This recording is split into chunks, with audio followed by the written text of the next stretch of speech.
Hello and welcome to Brodual. This time we have the Hidden Hideouts of Skyrim mod.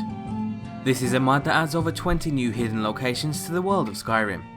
The author wanted players to have more freedom in where they could rest and find shelter. Immersion was also an important factor, so the hideouts are spread all across the province and they're generally in places that would make sense for a makeshift hideout. So for example, there's an abandoned, partially sunken boat that someone's turned into a small living area. There's also a few notes lying around that gives you an idea of who made the hideout, why they made it, as well as a few other details into the backstory. Other hideouts might include a hole in the side of a mountain, or maybe a secluded grotto underneath a waterfall. Most of the entrances to the hideouts are truly hidden, so you'll have to keep an eye out for them as you travel across Skyrim.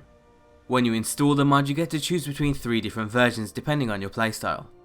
If you want the hideouts to act more like general new locations, then you'll want the standard version where you can find the hideouts using a guidebook as well as map markers. You'll also be able to fast travel to them at any time.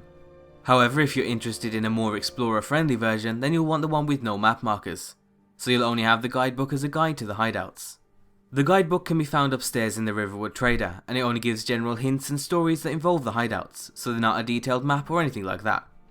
The hideouts in these 2 versions will be the same, and will generally include things like a bedroll, campfire, and other things you'd expect for a makeshift home that someone spent a day or 2 living in. So they're essentially ready to be used as you stumble upon them. And finally, if you'd prefer a fully immersive version, then you'll want the last option. This version removes the guidebook from the game as well as any map markers. The hideouts themselves will also lose any of the extra materials that you might have found, like bedrolls, campfires and tanning racks. Instead, it'll almost be like you're the first person to stumble upon the area. The last option is best for the types of players that like to travel on foot. It also works great for Frostfall, Wet and Cold and Realistic Needs mods, because when you find these abandoned little areas, you'll be able to use the tools provided by those mods to set up your own bedroll, campfire and other tools.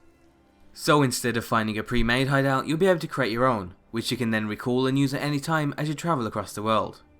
And that's pretty much the mod in a nutshell. You might have some compatibility issues with hideouts in certain areas, but thankfully the authors included merged and separate versions of the hideouts. So if one of your mods clashes with one of the hideouts, you can easily just remove that single hideout.